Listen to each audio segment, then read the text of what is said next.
Welcome. If you're looking for a quick and easy way to block chat on Messenger, you're in the right place. Sometimes you just need a break from certain conversations, and Messenger makes it simple to take control of your inbox. Here's how you can block someone on Messenger, step by step, using the latest version of the app. First, open the Messenger app on your device.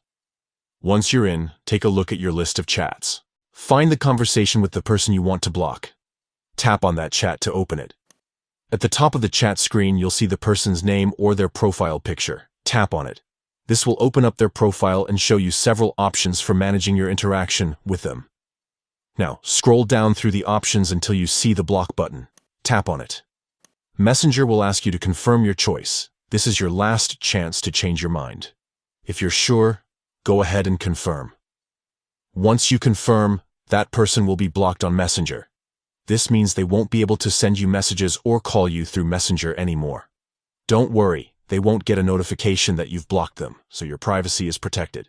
Blocking someone on Messenger only affects your conversations on Messenger. If you want, you can also choose to block them on Facebook, but that's a separate option.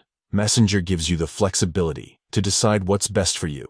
If you ever change your mind, unblocking someone is just as easy. You can find your blocked list in your Messenger settings and remove people from it whenever you want. Taking control of your Messenger chats is a great way to keep your online space comfortable and stress-free. Thanks for joining me today, and I hope these steps help you manage your conversations with confidence.